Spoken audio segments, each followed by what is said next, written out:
Hello दोस्तों, मैं Anil sir आप सभी का एक केमिस्ट्री क्लासेस में स्वागत करता हूं।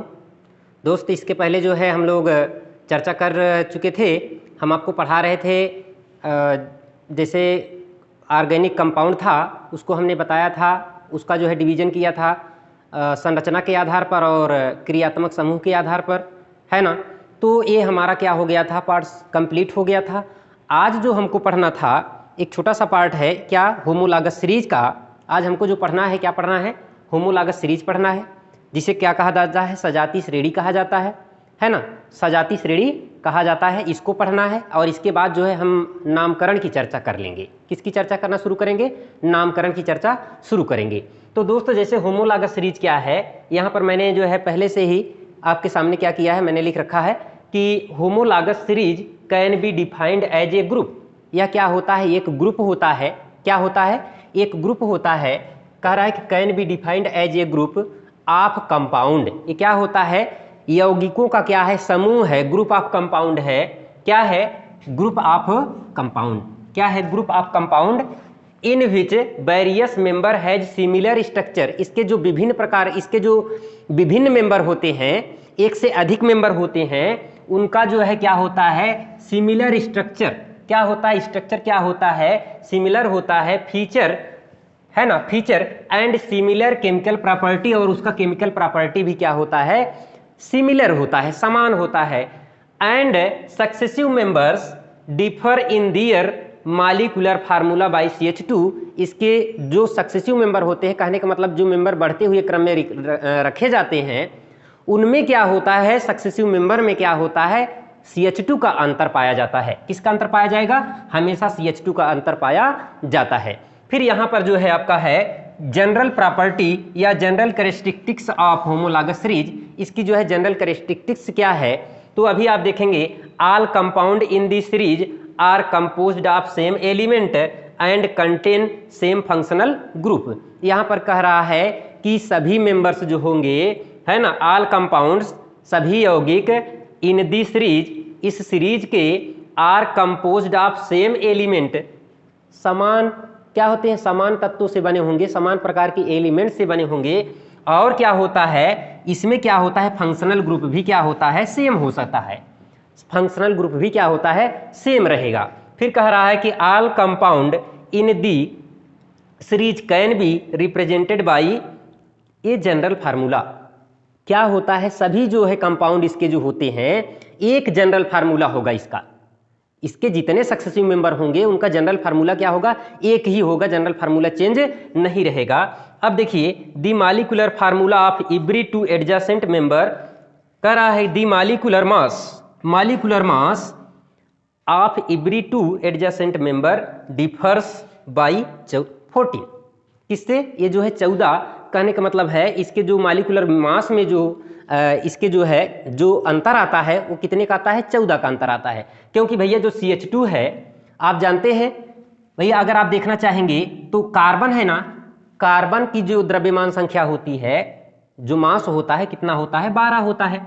और हाइड्रोजन का कितना होता है, 1.00 करके, है ना। तो इसका जो है हाइड्रोजन का माना जाता है 1। तो प्लस इस प्रकार से अगर आप देखेंगे तो यहाँ पर हाइड्रोजन है कितना, 2। कितना है, 2 हाइड्रोजन है, तो 2 गुणे क्या करेंगे, +1 कर देंगे, तो यहाँ पर हो जाएगा कितना, अगर आप देखें तो यहाँ पर 12 है, 2 × 2, तो हो जाएगा कितना, आगे इसी प्रकार से हम दिखा सकते हैं, ऐसे नीचे दिखा दे रहे हैं, तो हो जाएगा कितना, 12 + 2 बराबर कितना, 14। तो यही ये बता रहा है कि यहाँ पर क्या होता है, इसकी the molecular mass of every two adjacent member differs by 14। 14 का क्या होता है, अंतर पाया जाता है। ठीक है, अब हम आपको जो है इसके कई एग्जाम्पल करा करके दिखाते हैं। जैसे एग्जाम्पल में आप देख लीजिएगा, बहुत से मेंबर हैं एग्जाम्पल में।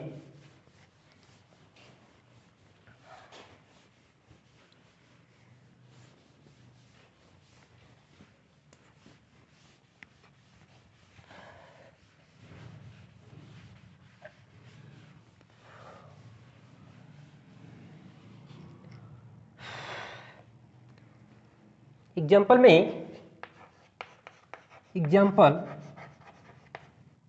जैसे एल्केन है, क्या है, एल्केन हो गया, दूसरा आपका क्या हो गया, एल्कीन हो गया, एल्केन हो गया, है ना, एल्केन है, एल्कीन हो गया।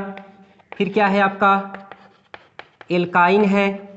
फिर आपका क्या है, एल्किल, एल्किल हैलाइड हो गया, एल्किल हैलाइड है ना, एल्किल हैलाइड हो गया। अगला क्या हो गया, एल्कोहल हो गया, एल्कोहल हो गया। फिर क्या हो गया आपका, कीटोन, कीटोन हो गया, है ना, जिसे एल्केनोन भी कहते हैं। एसिड हो गया, क्या हो गया, एसिड हो गया। अगला मेंबर हम देख सकते हैं, जैसे मान लीजिए यहाँ पर 7वां है, क्या है आपका, एसिड है, एसिड हो गया, एसिड हो गया। और आपका जो है एमीन हो गया, क्या हो गया आपका, एमीन हो गया, एमीन, है ना, एमीन।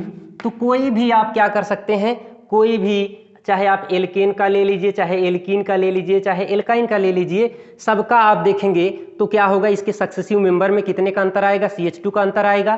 पहली बात यह है, इसके सक्सेसिव मेंबर में हमेशा क्या होगा, CH2 का अंतर आएगा। अगर आप द्रव्यमान संख्या देखेंगे उसमें भी कितने का अंतर आता है, आपका जो है 14 का अंतर आता है ना। तो हम दिखा दे रहे हैं, पहला एल्केन को लेकर के एल्केन की बात करते हैं। तो एल्केन का आप जानते हैं जनरल फार्मूला क्या होता है, CnH2n+2 होता है। आप पहले से जानते हैं, इसका जो है क्या है, CnH2n+2 क्या है, जनरल फार्मूला है। ये क्या है, ये जनरल फार्मूला, ये आपका है जनरल फार्मूला किसका, एल्केन का। अब यहाँ पर देखेंगे जो सबसे सरलतम मेंबर होता है यहाँ पर, और n क्या है, n इक्वल टू आप क्या रख सकते हैं, 1 रख सकते हैं, 2 रख सकते हैं, 3, 4 सो ऑन, इस प्रकार से आप रख सकते हैं, है कि नहीं। तो यहाँ पर क्या है, सबसे पहला मेंबर क्या है, CH4 है। दूसरा मेंबर आप इसी प्रकार से बढ़ाओगे तो यहाँ पर क्या हो जाएगा, CH3, फिर आपका क्या हो जाएगा, आपका CH3 हो जाएगा।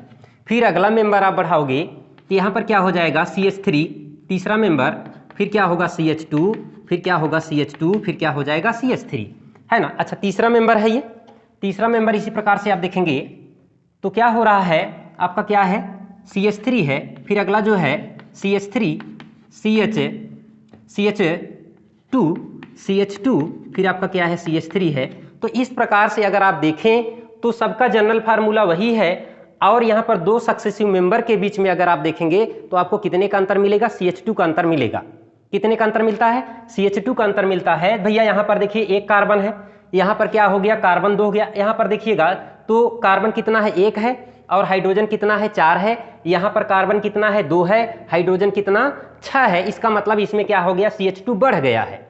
क्या हो गया, इसमें CH2 बढ़ गया। इसका मतलब ये होता है कि सक्सेसिव मेंबर में CH2 क्या होता है, बढ़ता जाता है।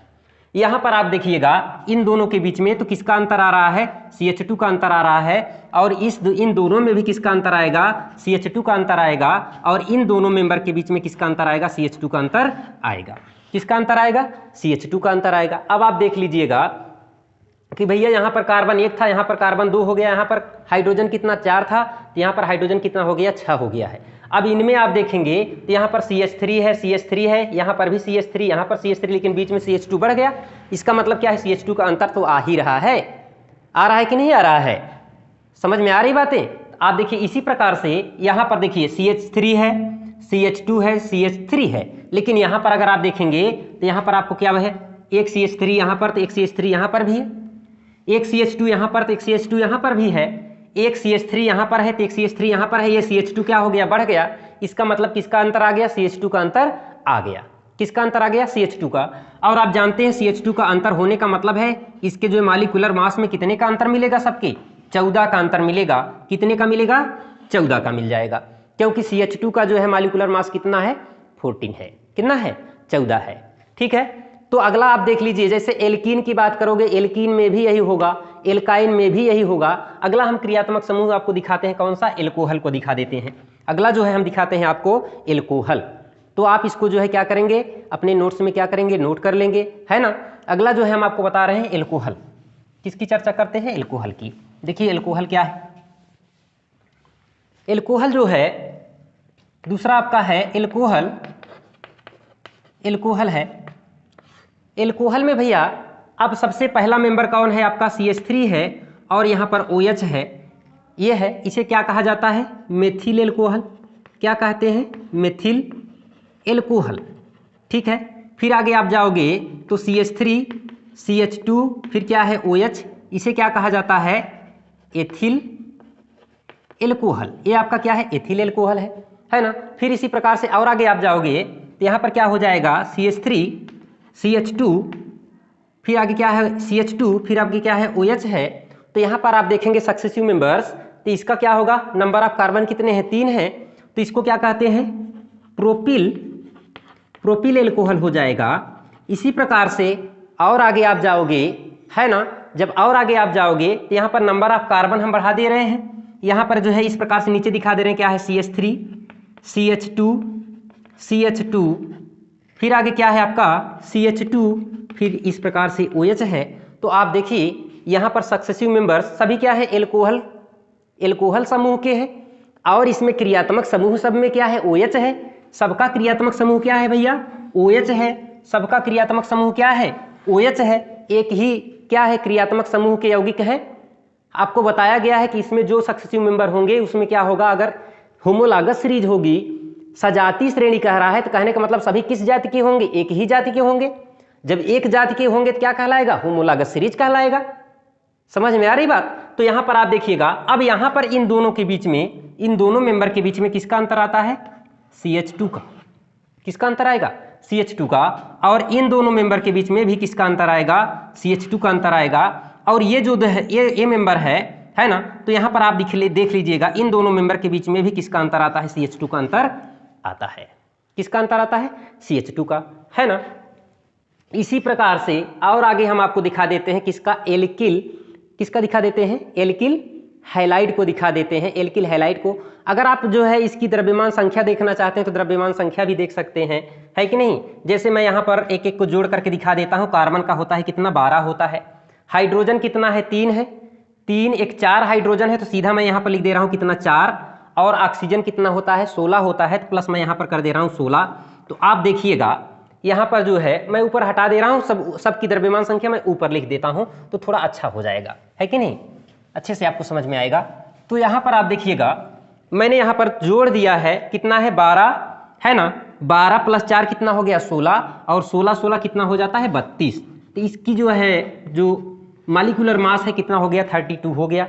यहाँ पर आप देखिएगा, इसका अगर आप लिखना चाहेंगे तो कार्बन है, कार्बन 2 है, तो कार्बन कितना होता है, 12। अगर 2 कार्बन है तो 12 दूना कितना हो गया, 24। सीधा मैं लिख दे रहा हूँ 24। प्लस अगर आप देखिएगा तो यहाँ पर हाइड्रोजन कितने हैं, 3, 3 2 5 1 6, तो 6 हो गया, प्लस 6 कर देते हैं। और ऑक्सीजन कितना है, 1 है, 16 हो गया, ठीक है। अब 24 6 कितना हो गया, 30। 24 6 30, 30 10 40, 40 6 कितना हो गया, ये हो गया कितना, 46, कितना हो गया, 46 हो गया, है ना। और इसमें आप देखिएगा, इसका अगर आप जोड़ेंगे तो यहाँ पर है कार्बन 1 2 3, एक कार्बन 12, 3 कार्बन कितना हो जाएगा, 36, 12 3 36, 3 कार्बन, 3 2 5, सॉरी हाइड्रोजन कितने हैं, 3। हाइड्रोजन कितने हैं भैया, 3 है। यहाँ पर आप देखेंगे हाइड्रोजन कितने हैं, 3, और 3 2 5, 5 2 7, 7 1 8, तो टोटल इसका मास नंबर कितना हो गया, 8 हो गया। और ऑक्सीजन कितना है, 1 है, 16 हो गया। अब आप जोड़ दीजिएगा, है ना, 36, ये है 6 है, ऐसे 6 6 12, 12 8 20, 12 8 20 हो गया, 20 की सिफर हो गया, हांसी लगा कितना, 2। अब आप आगे देखेंगे तो हो जाएगा कितना, 3 1 4, 4 2 6, कितना आ गया आपका, आगे आ गया 60, 60 हो गया, कितना हो गया, 60 हो गया, है ना। इसी प्रकार से इस मेंबर का अगर आप चेक करोगे तो इसका आप चेक करोगे तो कितना है, 1 2 3 4, 12 चौक कितना होता है, 48 हो गया, धन 3 2 5, 5 2 7, 7 2 9 1 10। टोटल हाइड्रोजन कितने हैं, 10 है। अगर हाइड्रोजन 10 है तो हो गया 10, और एक ऑक्सीजन होगा तो कितना हो जाएगा, 8 दूनी 16, हो ना। तो यहाँ पर हो जाएगा कितना, 58, 58 2 कितना होता है भाई, 48 है, 48 10 कितना हो जाएगा, 48 10 58 हो जाएगा, 58 2 कितना हो जाएगा, 60, है ना। और 60 10 70 4 74 हो गया, इसका कितना हो गया, 74। हो। अगर आप देखेंगे इन सक्सेसिव मेंबर में तो आपको इसके मॉलिक्यूलर मास में 14 का अंतर पता चल रहा होगा। कहने का मतलब 32 में 14 जुड़ गया तो कितना हो गया, 46 हो गया, या 46 में 14 घटाओगे तो कितना आ जाएगा, 32 आ जाएगा। यहां पर आप देखेंगे इन दोनों में तो अंदर कितने का आ रहा होगा, 14 का। कितने का अंतर आ रहा होगा, 14 का। आप ऐसे देखेंगे ये 46 है, 46 में 14 जोड़ोगे, 46 14 कितना हो जाता है, 46 और 14 कितना हो जाएगा, सीधा जो है 60 हो जाएगा। कितना हो जाता है, 60 हो जाता है। और इनमें जब अंतर आप करोगे 60 और कितने में, 74 में, तो आपको कितने का अंतर मिलेगा, 14 का अंतर मिलेगा। ठीक है, हमारी बातें क्लियर हो गई होंगी, हम ये समझ रहे होंगे, हम ये मान सकते हैं कि आप जो है इसको समझ गए होंगे होमोलॉगस सीरीज क्या है ना। अगर हिंदी इसकी बताएं, हिंदी भी बता दे रहे हैं होमोलॉगस सीरीज की, है ना। होमोलॉगस सीरीज की हिंदी भी बता दे रहे हैं, हिंदी भी आप लिख लेंगे, है ना। ऐसे देखें, समान, इसका क्या होता है, समान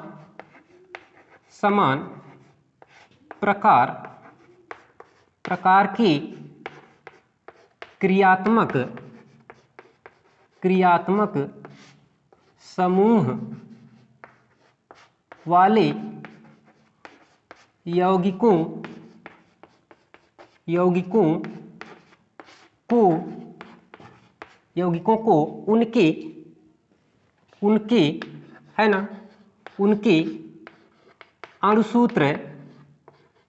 अणुसूत्र के बढ़ते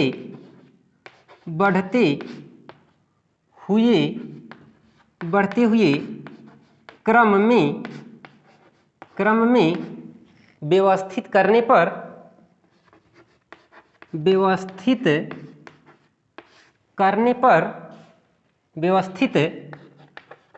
पर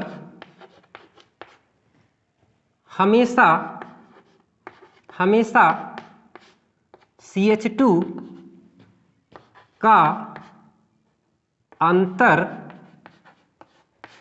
होता है। कितने का अंतर होता है, हमेशा CH2 का अंतर होता है। कहने का मतलब है, अर्थात सीधा लिख देते हैं, अर्थात उनकी, है ना, उनकी द्रव्यमान संख्या में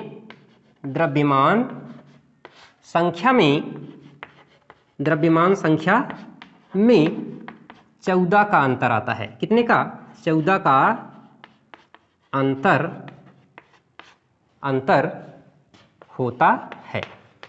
14 का अंतर होता है। दो मेंबर होंगे तो दोनों में कितने का अंतर हो जाता है, 14 का। ठीक है, तो ये हमारा कॉन्सेप्ट है होमोलॉगस सीरीज का समाप्त हुआ। अब जो अगला कॉन्सेप्ट हमको पढ़ाना है, आपको अगला पढ़ाना है क्या, नॉमेनक्लेचर। क्या पढ़ाना है, नॉमेनक्लेचर। तो देखिए, हम आपको जो है अब नॉमेनक्लेचर पढ़ाएंगे, नामकरण पढ़ाएंगे, कार्बनिक यौगिकों का नामकरण, कार्बनिक यौगिकों का नामकरण। देखिए, कार्बनिक यौगिकों का नामकरण हम आपको पढ़ाने वाले हैं। अगर मेरा कोई भाई नया हमसे जुड़ा हुआ है तो क्या करे, सबसे पहले हमने जो पिछले वीडियो को पढ़ाया है, एक बार आप उसको क्या करिएगा, पीछे से जा करके देख लीजिएगा। तब आपको जो है क्या होगा, आगे की जो बातें हम बता रहे हैं आपको बढ़िया से समझ में आएगा। उसमें बहुत सी टर्मिनोलॉजी यूज की गई है, आपको जो है बहुत सी चीज़ें सिखाई गई हैं। तो पहले आप क्या करिएगा, पीछे वाली वीडियो को देख लीजिएगा, उसके बाद आप जो है इस वीडियो को देखिएगा, तो आपको बढ़िया से समझ में आएगा। जैसे कार्बनिक यौगिकों का नामकरण क्यों करना पड़ा, कार्बनिक यौगिकों को जो है क्यों एक पद्धति के रूप में जो है उसका नामकरण किया गया।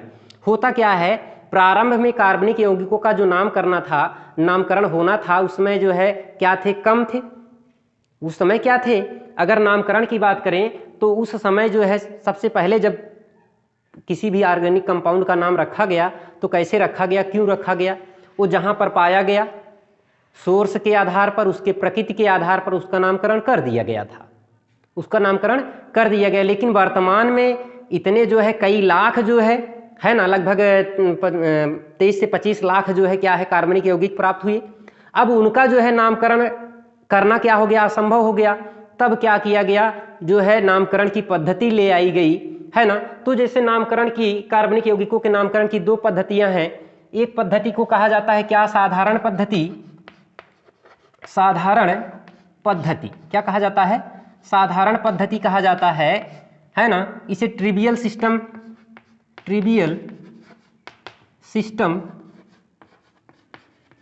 सिस्टम ऑफ नोमेनक्लेचर कहते हैं, ऑफ नोमेनक्लेचर कहा जाता है। इसे कहा जाता है क्या, है ना, साधारण पद्धति। नामकरण की कैसी पद्धति है, साधारण पद्धति है। दूसरी पद्धति जो आती है उसे कहा जाता है क्या, IUPAC पद्धति, है ना, IUPAC पद्धति है, IUPAC पद्धति है। तो आज जो हमको पढ़ना है, क्या पढ़ना है, साधारण पद्धति पढ़ना है, ट्रिवियल सिस्टम पढ़ना है ना। ट्रिवियल सिस्टम में क्या होता है, जो आपकी साधारण पद्धति है, हमने आपको बताया कि इस पद्धति में यौगिकों के नाम उनकी उत्पत्ति और संरचना और प्रकृति के आधार पर रखे गए। किसके आधार पर, इस पद्धति में, सीधा आप बताएंगे, इस पद्धति है ना, इस पद्धति में यौगिकों के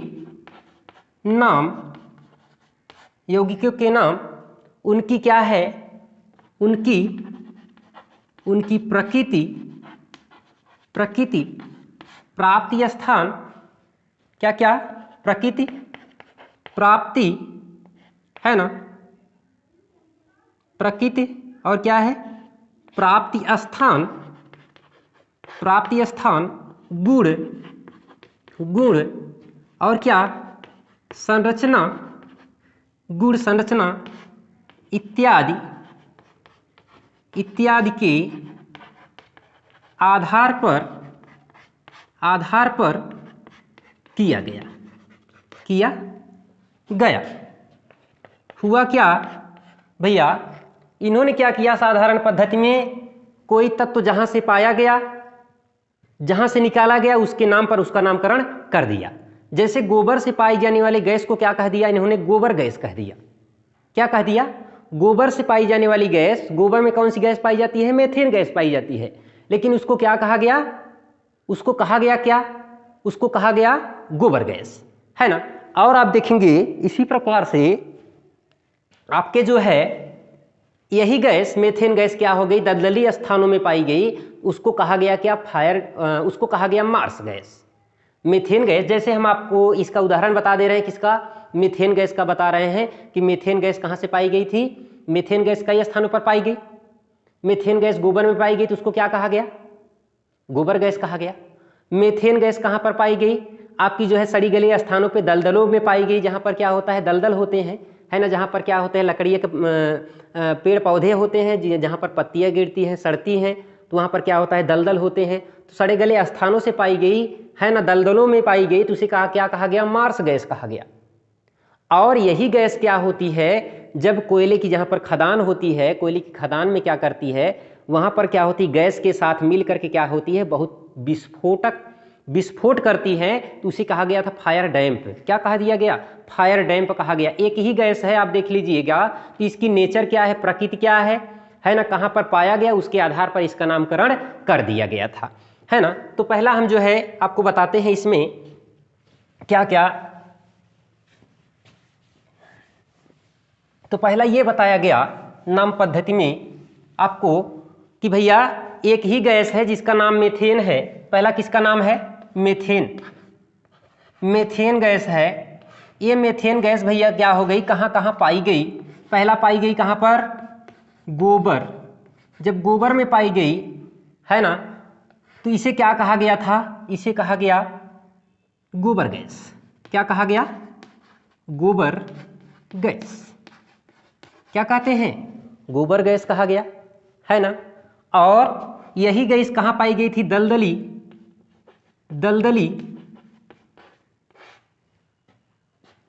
स्थानों, या कह लीजिए दलदली, है ना, स्थानों, दलदली स्थानों पर, जहां पर क्या होते हैं,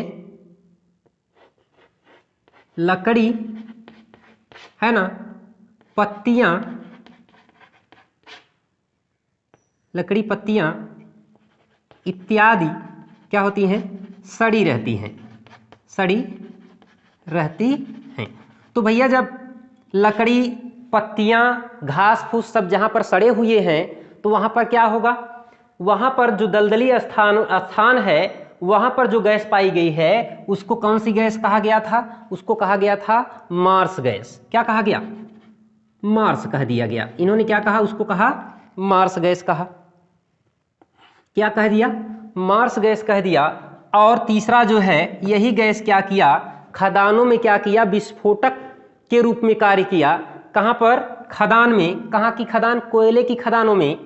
ये क्या किया, जहां पर कोयले है ना, कोयले की खदानों में,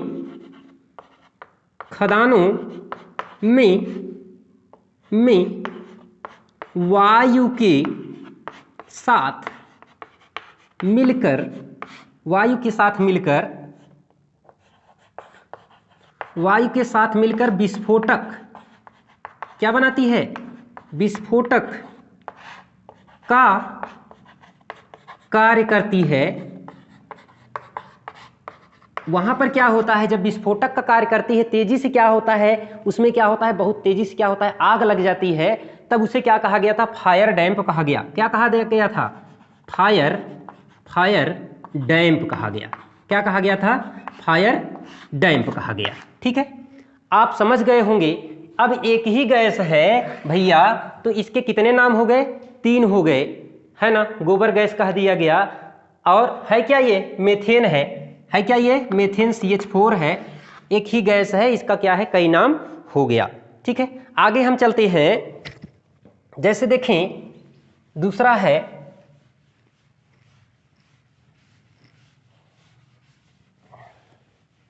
दूसरा उदाहरण आप देखिएगा, यूरिया है। क्या है आपका, यूरिया। दूसरा आपका यूरिया, जिसका उपयोग आप लोग किस में करते हैं, यूरिया है and uric acid, urea and uric acid. ये जो भैया, ये आपका यूरिया और यूरिक एसिड है, ये किससे प्राप्त किया गया, हाँ, फॉर्म्ड फ्रॉम यूरिन। ये आपका जो है यूरिन से प्राप्त हुआ। कौन, यूरिन से प्राप्त हुआ, इसलिए इसको क्या कहा गया, आपका जो है कहा गया यूरिया और यूरिक एसिड, है ना। यूरिया और यूरिक एसिड अलग है। ठीक है, इसी प्रकार से अगर आप देखेंगे, अगला जो है अगर आप देखें, विनेगर है। विनेगर किससे पाया गया, विनेगर में जो होता है क्या होता है, एसिटिक एसिड होता है। एसिटिक है ना, एसिटिक एसिड किससे पाया गया था, आपके विनेगर से पाया गया था, है ना। विनेगर से प्राप्त किया गया। क्या, विनेगर का मतलब क्या है भैया, सिरका है। तो सिरका से जो एसिड प्राप्त किया गया उसको कहा गया क्या, एसिटिक एसिड। क्या कहा गया था, एसिटिक एसिड, है ना। एसिटिक एसिड है। ये कहाँ पर पाया गया, विनेगर में पाया गया, सिरके में पाया गया। तो आपसे कभी कभी पूछ लेता है ना एग्जाम में, कि सिरके में पाए जाने वाला अम्ल क्या है, तो आप क्या बताएंगे, एसिटिक अम्ल है ना।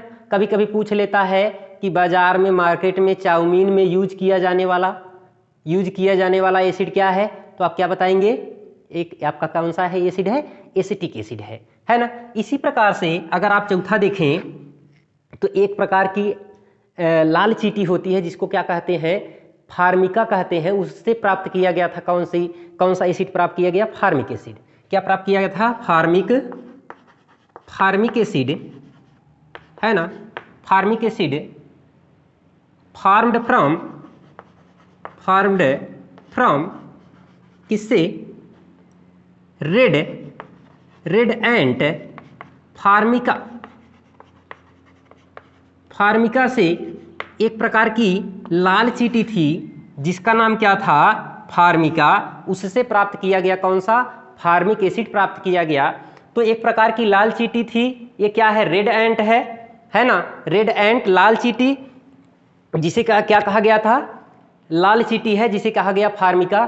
तो फार्मिका से प्राप्त की जाने वाली एसिड जो होती है वो क्या होती है, एसिटिक एसिड होती है। तो कभी कभी आप देखते हैं, जब आपको चींटियां काट लेती हैं तो आपकी स्किन में क्या होती है, बहुत तेजी से क्या होती है, जलन होती है, और क्या होता है, स्वेलिंग आ जाती है।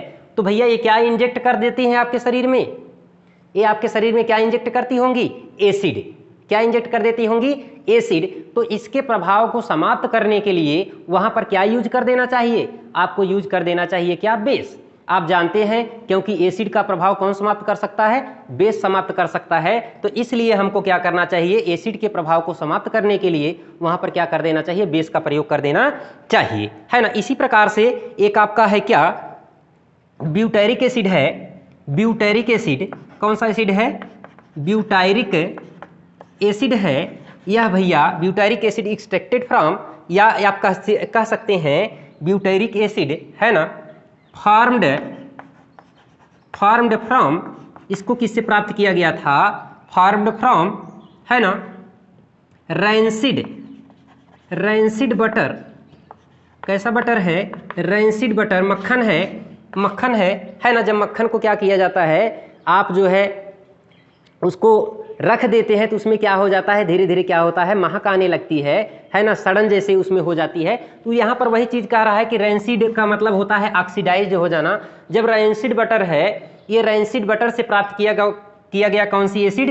ब्यूटायरिक एसिड प्राप्त किया गया, है ना। तो ये तमाम प्रकार के उदाहरण आप देख रहे हैं कि यहाँ पर क्या है, उसके धीरे सीधे किससे रखा गया नाम? उसका उसके सोर्स से रखा गया, जहां से पाया गया। आप इसी प्रकार से देख लीजिएगा, आपका एक और एग्जाम्पल है सिट्रिक एसिड का, है ना। सिट्रिक एसिड जो है, जिसे हम क्या कहते हैं, अगला है आपका सिट्रिक एसिड। सिट्रिक एसिड जो सिट्रिक एसिड है भैया, ये आपका प्राप्त किया गया था किससे? सिट्रस फ्रूट से, है ना।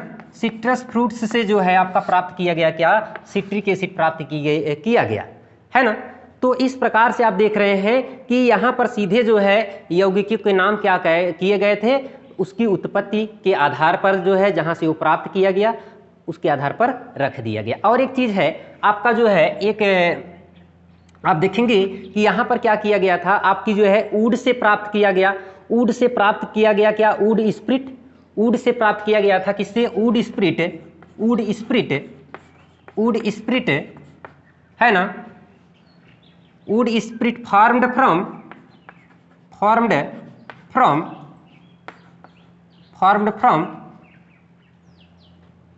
फ्रैक्शनल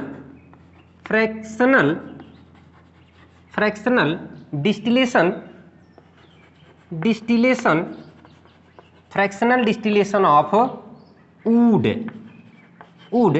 है ना। लकड़ी की प्रभाजी आसवन से प्राप्त किया गया था, लकड़ी से प्राप्त किया गया था ऊड स्प्रिट। इसी को कहा जाता है क्या? इसको कहते हैं क्या? Methyl alcohol. क्या कहते हैं? मेथिल एल्कोहल है भैया। ये आपका क्या है? पॉइजनस एल्कोहल है। आए दिन आप सुनते हैं कि दारू पीने से इतने व्यक्ति मर गए, तो मर कहाँ से रहे हैं? यही आपका जो है रैंसिड एसिड, यही जो है आपका मेथिल एल्कोहल है, जो वुड स्प्रिट है, इसको पी लेते हैं, है ना भाई। पीते तो वो क्या है समझ के सही दारू, लेकिन होती क्या है, गड़बड़ हो जाती है। जब गड़बड़ दारू पी लिए आप पॉइजनस दारू पी लिए हैं तो क्या होगी, मौत निश्चित है। कभी कभी क्या होता है, आँख की रोशनी चली जाती है या लीवर खराब हो जाता है, तमाम प्रकार की बातें होती हैं, क्योंकि एक ऐसा है पॉइजनस है। और क्या होता है, अक्सर जो है लोगों की क्या होती है, मौत हो जाती है ना। इसका प्रयोग कहाँ पर किया जाता है, जो वुड स्प्रिट है इसका प्रयोग किया जाता है लेबोरेटरी में, प्रयोगशाला में। क्या किया जाता था, लैंप के रूप में किया जाता था, स्प्रिट लैंप इसको कहते थे। लेकिन आजकल जो है अब क्या है, गैस का उपयोग किया जा रहा है। ठीक है, तो मेरे दोस्तों हमारी बातें जो है आपको समझ में आ रही होंगी, है ना। हम ये आशा करते हैं कि आप लोग जो है जनरल प्रॉपर्टी, कहने का मतलब जो है आईपीएससी का जो है साधारण पद्धति जो है इसको आप समझ गए होंगे। अब हम नेक्स्ट डे आपको पढ़ाएंगे क्या, आईयूपीएससी पद्धति। लेकिन तब तक आप लोग जो है जितना हम आपको पढ़ाए हैं इसको आप बढ़िया से रिवीजन करिए, और पीछे वाला भी वीडियो आप देख लीजिए, अपना नोट्स बना लीजिए और मेरे साथ आप लोग लगे रहिए। ठीक है, तो आप क्या करिएगा, एक चीज़ और कर दीजिएगा, आप लोग जो है हमारी वीडियो को ज़्यादा से ज़्यादा आप क्या करिए, शेयर कर दीजिए, है ना। अगर आपको अच्छा लग रहा हो मेरे भाई, तो आप जो है मेरे वीडियो क्या कर सकते हैं, आप जो है मेरे चैनल को सब्सक्राइब कर सकते हैं, इसको लाइक कर सकते हैं, है ना। तो इस प्रकार से आप क्या करिएगा, मेरे साथ लगे रहिए, मैं आपको जो है बराबर वीडियो उपलब्ध कराता रहूँगा, आपका जो है मदद करता रहूँगा। ठीक है, तब तक के लिए आज के लिए बहुत बहुत धन्यवाद, नमस्कार।